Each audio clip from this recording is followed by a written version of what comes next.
What if self-love isn't a luxury, but a form of leadership?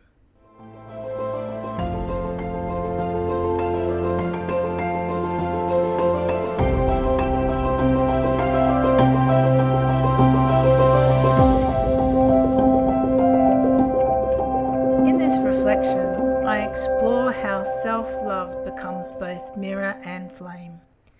The mirror that invites us to see ourselves clearly with compassion and truth, and the flame that fuels our courage, boundaries, and capacity to lead from within. For much of my life, I didn't know self-love. I had no foundation for it. I grew up believing achievement was the only way to prove my worth. I pushed myself to perform, to combat the voices that told me I wouldn't amount to anything. Until the day that I woke up and I couldn't breathe. Really, on the inside, I lived as though I didn't exist. That invisibility cloak that I still held on to my teenage years and into my young adulthood.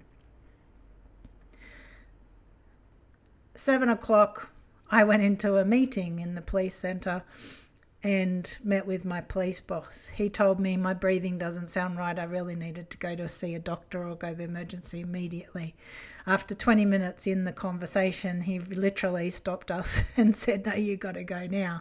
I went to a doctor down the road in the city and he told me I needed to go to the emergency straight away. He suspects I had a blood clot in the lung and I should not delay it. But I did, because I had a meeting that afternoon with my supervisor for my doctorate at 2 p.m. at UTS, and I didn't want to let her down, stop that meeting in any way. I never was thinking about what was this doing to me. It never even crossed my mind. It was like I had to attend this meeting and then I can go to the hospital. By the time I walked through the doors of the hospital, I was almost collapsing and couldn't hardly breathe. And I ended up in the ICU and nearly died. I gave everything to everyone else, including compassion and the whole of me all the time. And I gave nothing to myself. And in truth, I didn't know how to. Instead, I was always seeking validations from others, and I really never was fulfilled, because we can't be fulfilled. We need to own our own validations, and everything needs to come from within. Fortunately, I stopped that practice after dealing with my childhood abuse in psychotherapy in around the same time. And before I went into the military. That would have been disastrous if I was still trying to find validations in other people, like in the military. And then I did go through trauma and abuse in the military. And that trauma stripped away all the work that I had loved, all my team, my career, my research, everything. I felt like I had nothing left. Well, at least nothing familiar that I could hold on to, as well as my mental and physical health collapsed for the first time in my life. I looked in the mirror and I didn't recognize myself. My body, once strong, fit and slim, was changing. My mind, once alive and with purpose and passion, was exhausted. I went from unstoppable and passionate to empty, lost and suicidal, and I don't know how I got to that point again in my life. The flame that had fueled me burned out. It was in that emptiness that I had to learn presence, not just show up for others, but show up for myself. And then I learned.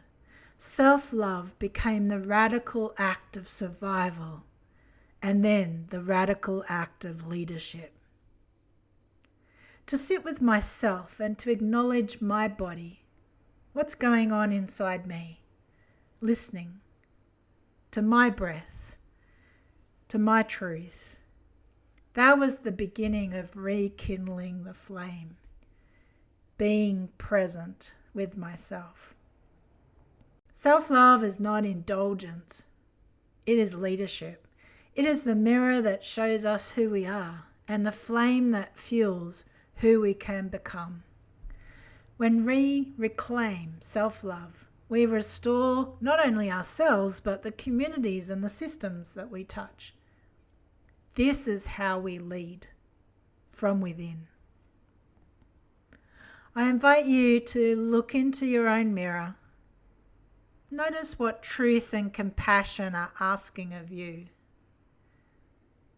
And tend to your flame, your courage, your energy, and capacity to lead from within. Because self-love isn't optional. It's the radical leadership act that changes everything.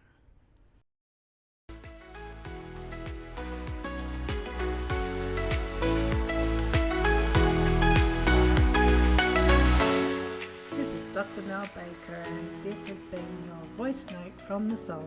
Thank you for listening to Living Reflections.